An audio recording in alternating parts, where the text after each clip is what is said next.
ಸುಧಾಮಯುಗದಲ್ಲಿ ಸಿಕ್ಕಾಪಟ್ಟೆ ಕಾರ್ಟೂನ್ಗಳು ಬರೋದು.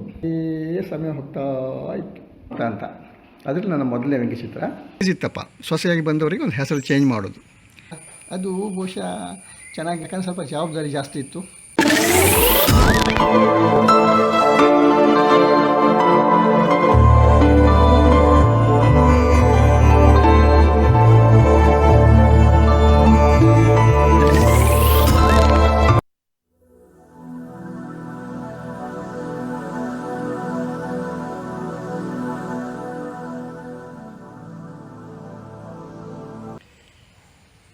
ನಮಸ್ಕಾರ, ನನ್ನ ಹೆಸರು ರವಿರಾಜ ಹಾಲಂಬಿ. ನನ್ನೂರು ಹಾಲಾಡಿ. ಇದು ಉಡುಪಿ ಜಿಲ್ಲೆಯ ಕುಂದಾಪುರ ತಾಲೂಕಿನ ಒಂದು ಗ್ರಾಮ. ಈ ಗ್ರಾಮದ ಒಳಗೆ ಗೋರಾಜಿ ಅಂತ ಒಂದು ಸಣ್ಣ ಸ್ಥಳದಲ್ಲಿ ನಾನಿರೋದು. ನಾನು 4/6/54 ಇಸ್ವಿ ಆವಾಗ ಹುಟ್ಟಿದ್ದು. ಎಲ್ಲಿ? ಕೊಡೇರಿ ಅಂತ ಕಂಬದ ಕೋಣೆ ಗ್ರಾಮದಲ್ಲಿ, ಅದು ಬೈಂದೂರು ಹತ್ತಿರ ಇದೆ. ಇವಾಗ ನನಗೆ 73 ವರ್ಷ. ನಮ್ಮ ತಂದೆಯವರು ಪ್ರಭಾಕರ ಹಾಲಂಬಿಯವರು, ತಾಯಿ ಭಾರತಿ. ನಾವು 4 ಜನ ಒಡ ಹುಟ್ಟಿದವರು. ನಮಗೆ ಸಹೋದರಿಯರಿಲ್ಲ. ನಾನು ದೊಡ್ಡವ, ಉಳಿದವರೆಲ್ಲ ನನ್ನ ತಮ್ಮಂದಿರು. ನನ್ನ ವಿದ್ಯಾಭ್ಯಾಸ BSc ತನಕ ಆಗಿದೆ.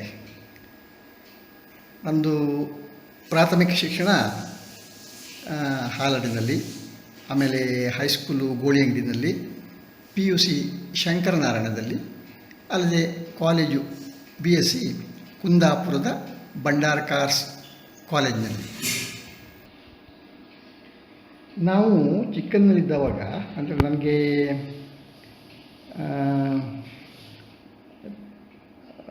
10-12 ವರ್ಷ ಹೀಗಿರುವಾಗ ನಮ್ಮ ತಂದೆ ನಾಟಕ ಕಂಪನಿ ಹೋಗ್ತಾಯಿದ್ರು. ಆವಾಗ ಉಡುಪಿ ಜಿಲ್ಲೆಯಲ್ಲಿ 1-2 ಕಂಪನಿಗಳಿದ್ದು. ಅದು ನಾನು ಶಾಲೆಯಲ್ಲಿ ಸಮಯ ಆದವಾಗ ನಾನು ಕರ್ಕೊಂಡು ಹೋಗ್ತಾಯಿದ್ರು. ಬಾಲನಟನಾಗಿ ಅಭಿನಯಿಸ್ತಾ ಇದ್ದೆ. ಸತ್ಯಹರಿಶ್ಚಂದ್ರ, ಲಂಕಾದಹನ, ಹಾಗೆ ಟಿಪ್ಪು ಸುಲ್ತಾನ್, ಇಂಥ ನಾಟಕಗಳಲ್ಲೆಲ್ಲ ಚಿಕ್ಕ ಪುಟ್ಟ ಪಾತ್ರ ಮಾಡ್ತಾಯಿದ್ದೆ. ಅವರು ಊರಿಗೆ ಬರುವಾಗ, ಆ ಕಾಲದಲ್ಲಿ ಅಂದರೆ 65-66 ಇಸ್ವಿನಲ್ಲೆಲ್ಲ ಬರಬೇಕಾದ್ರೆ ಈ ಪ್ರಜಾಮತ, ಕರ್ಮವೀರ ಇಂಥ ಪತ್ರಿಕೆಗಳನ್ನು ತರ್ತಾಯಿದ್ರು. ಅದರಲ್ಲಿ ಕಾಮಿಕ್ಸ್ ಬರ್ತಾಯಿದ್ವು. ನನಗೆ ಆವಾಗ ಚಿಕ್ಕವನಲ್ವ, ಕತೆ ಓದೋದೆಲ್ಲ ಇಂಥದ್ದು ಇರಲಿಲ್ಲ. ಸೊ ಕಾಮಿಕ್ಸ್ನಲ್ಲಿ ನನಗೆ ಅಲ್ಲಿ ಮಹಾಯಕ್ಷಣಿಗಾರ ಮಾಂಡ್ರೇಕ್ ಮತ್ತು ಪ್ಯಾಂಟಮ್ ಇದೆಲ್ಲ ನೋಡಿದವಾಗ ಮನಸ್ಸಲ್ಲಿ ಏನೋ ಒಂಥರ ಒಂದು ಕಲ್ಪನಾ ಲೋಕ. ಅವು ಒಳಗಿಂದೇ ಒಂದು ಕಲ್ಪನೆಯ ಬೀಜ ಬಿತ್ತಿತ್ತು ಅನಿಸ್ಬೋದು. ಆಮೇಲೆ ಅವರು ಕುಂದಾಪುರ ಸಂತೆಗೆಲ್ಲ ಹೋಗ್ತಾಯಿದ್ರು. ವಾರದಲ್ಲಿ ಆವಾಗ ಶನಿವಾರ ಸಂತೆ ಆಗ್ತಿತ್ತು, ದೊಡ್ಡ ಸಂತೆ ಅದು. ಇವಾಗೆಲ್ಲ ಪ್ರತಿ ಊರಿನಲ್ಲಿ ದೊಡ್ಡ ಸಂತೆನೇ ಬಿಡಿ, ದಿವಸದ ಸಂತೆ. ಆವಾಗ ಶನಿವಾರ ಹೋದವರು ಬರುವಾಗ ಸುಧಾ, ಹಾಗೆ ಬೇರೆ ಮಯೂರ, ತರಂಗ ಶುರುವಾಗಿತ್ತೇನೋ ಗೊತ್ತಿಲ್ಲ, ಆವಾಗ ಅದೆಲ್ಲ ತರ್ತಾಯಿದ್ರು. ಸುಧಾಮಯುಗದಲ್ಲಿ ಸಿಕ್ಕಾಪಟ್ಟೆ ಕಾರ್ಟೂನ್ಗಳು ಬರೋದು. ಆವಾಗಿನ ದೊಡ್ಡ ಹೆಸರಂದರೆ ನಾಡಿಗ್ಗು, KR ಸ್ವಾಮಿ, ಆಮೇಲೆ ನಮ್ಮ ಸುಬ್ರಹ್ಮಣ್ಯವರು ಮತ್ತು ಪ್ರಸನ್ನ ತುಮಕೂರು ಅಂತ ಇವರೆಲ್ಲ ಬರ್ತಾಯಿತ್ತು. ಒಂಥರ ಇವರೆಲ್ಲ ನನಗೆ ಗುರುಗಳು, ಗೊತ್ತಾಗಲಿಲ್ವ? ಇವರ ರೇಖೆಗಳನ್ನು ನೋಡಿ, ಇವರ ಒಂದು ಐಡಿಯಾದಿಂದೆಲ್ಲ ನಾವು ಈ ಥರ ಮಾಡ್ಬೋದು, ವಿಷಯಗಳನ್ನು ಈ ಥರ ಎಲ್ಲ ತಿಳಿಸ್ಬೋದು, ಹಾಗೆಲ್ಲ ಒಂದು ಯೋಚನೆ ಬಂದು ನಾನು ಶುರು ಹಚ್ಕೊಂಡಿದ್ದು. ಅದು ಅವರು ದೊಡ್ಡ ಹೆಸರಿನವರು ಇದ್ದಾರೆ. ಆರ್ ಕೆ ಲಕ್ಷ್ಮಣ, ರಾಮಮೂರ್ತಿ, ಇವರು ನಂಗೆ ಆವಾಗ ಗೊತ್ತೇ ಇರಲಿಲ್ಲ ಬಿಡಿ. ನಾನು ಅದು ಹಳ್ಳಿನಲ್ಲಿದ್ದವನಲ್ವ. ಬಟ್ ಇವ್ರದ್ದೆಲ್ಲ ನೋಡಿದ ತಕ್ಷಣ ನನಗೆ, ನಾನು ಟ್ರೈ ಮಾಡೋನು. ಟ್ರೈ ಮಾಡಿ ಎಷ್ಟು ಟ್ರೈ ಮಾಡಿದ್ರೂ ಚಿತ್ರಕಲೆ ಅಭ್ಯಾಸ ಮಾಡಿಲ್ಲವಲ್ಲ, ಅದು ಸಂಪಾದಕರಿಗೆ ಇಷ್ಟ ಆಗ್ತಿರಲಿಲ್ಲ, ಪ್ರಕಟನೂ ಆಗ್ತಿರಲಿಲ್ಲ. ಹಾಗೆಯೇ ಸಮಯ ಹೋಗ್ತಾ ಇತ್ತು.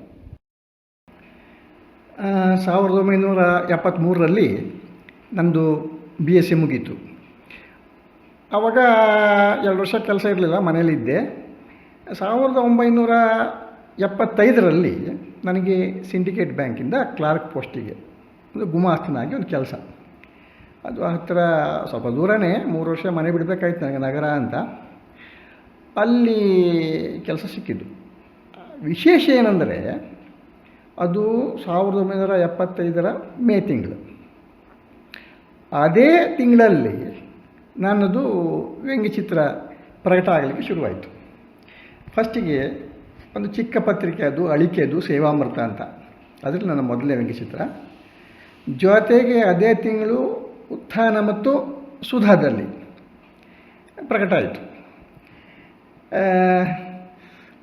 ಆಮೇಲೆ ಹಂತ ಹಂತವಾಗಿ ಆವಾಗ ತುಷಾರ ಇತ್ತು. ತುಷಾರದಲ್ಲಿ ಮಲ್ಲಿಗೆ ಆವಾಗಲೇ ಇತ್ತು, ಮಲ್ಲಿಗೆ, ಕಸ್ತೂರಿ, ಕರ್ಮವೀರ, ಇದರಲ್ಲೆಲ್ಲ ಪ್ರಕಟ ಆಗಲಿಕ್ಕೆ ಶುರುವಾಯಿತು. 1978ರಲ್ಲಿ ನನಗೆ ಮದುವೆ ಆಯಿತು. ರೇಖಾ ನನ್ನ ಹೆಂಡತಿ ಹೆಸರು. ಅವಳದ್ದು ಮೂಲ ಹೆಸರು ಅಂಬಿಕಾ ಅಂತ. ನಮ್ಮಲ್ಲಿ ಆವಾಗ ಒಂದು ಕ್ರೇಜ್ ಇತ್ತಪ್ಪ, ಸೊಸೆಯಾಗಿ ಬಂದವರಿಗೆ ಒಂದು ಹೆಸರು ಚೇಂಜ್ ಮಾಡೋದು. ಸೊ ಅವಳು ಅಂಬಿಕಾ ಹೋಗಿ ರೇಖಾ ಆದಳು.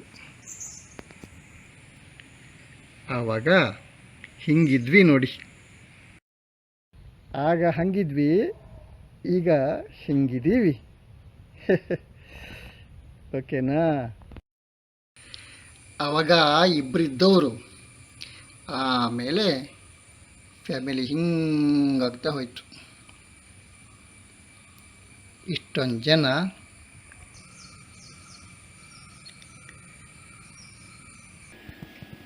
ಆ ಮಕ್ಕಳೆಲ್ಲ ದೊಡ್ಡದಾದರು. ಇವಾಗ ಇವಳು ಚಿಕ್ಕ ಮೊಮ್ಮಗಳು. ವೀಕ್ಷಕರೇ, ನನ್ನ ಬಗ್ಗೆ, ನನ್ನ ಸಂಸಾರದ ಬಗ್ಗೆ ಸುಮಾರು ಹೇಳ್ಕೊಂಡದ್ದಾಯಿತು. ಈಗ ನನ್ನ ವ್ಯಂಗ್ಯಚಿತ್ರಗಳ ಬಗ್ಗೆ ಸ್ವಲ್ಪ ಗಮನ ಹರಿಸೋಣ. ವೀಕ್ಷಕರೇ, ನಾನು ನಿಮಗೆ ಹೇಳಿದ್ದೆ 1975ನೇ ಇಸ್ವಿಯಿಂದ ನನ್ನ ವ್ಯಂಗ್ಯಚಿತ್ರಗಳು ಪ್ರಕಟ ಆಗಲಿಕ್ಕೆ ಶುರುವಾಗಿದ್ದು. ಆ್ಯಕ್ಚುಲಿ ಅದು ಚಿತ್ರಗಳನ್ನು ಮೊದಲೇ ಬಿಡಿಸ್ತಾ ಇದ್ದೆ, ಆದರೆ ಅದು ಚೆನ್ನಾಗಿರ್ತಿರಲಿಲ್ಲ. ಹಾಗಾಗಿ ಚೆನ್ನಾಗಿದ್ದ ಮೇಲೆ ಸಂಪಾದಕರು ಪ್ರಕಟ ಮಾಡುವ ಪ್ರಮೇಯವೇ ಇಲ್ವಲ್ಲ. ಸೊ ಅದು ಏನಪ್ಪ ಅಂತಂದರೆ, ನಾನು ಚಿತ್ರಕಲೆ ಕಲ್ತಿರಲಿಲ್ವಲ್ಲ, ಅದು ಚಿತ್ರ ಚೆನ್ನಾಗಿ ಬರ್ತಿರಲಿಲ್ಲ. ಹಾಗೇ ಆದ್ರೂ ಈ ಬಹುಶಃ ಅಡಿ ಬರಹ ಡೈಲಾಗ್ಸ್ ಉಂಟಲ್ಲ, ಅದು ಬಹುಶಃ ಚೆನ್ನಾಗಿರ್ತಿತ್ತು ಅಂತ ಸಂಪಾದಕರು ಅದನ್ನ ಪ್ರಿಂಟ್ ಮಾಡ್ತಾಯಿದ್ರು, ಅಚ್ಚಾಗ್ತಾಯಿದ್ರು.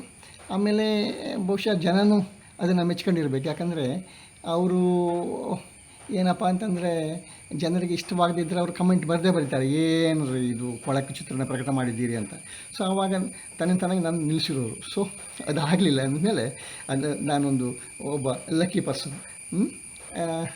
ಹಾಗೆಯೇ ನನಗೆ 1975ರಿಂದ 2026ನೇ ಇಸ್ವಿವರೆಗೆ, ಅಂದರೆ ಬರೋಬ್ಬರಿ 51 ವರ್ಷ ಈ ವ್ಯಂಗ್ಯಚಿತ್ರ ಕೃಷಿ ಮಾಡ್ಕೊಂಬಂದಿದ್ದೀನಿ. ಆದರೆ ನಾನು 2001ರಲ್ಲಿ ಏನಾಯಿತು, ನನಗೊಂದು ಪ್ರಮೋಷನ್ ಆಯಿತು.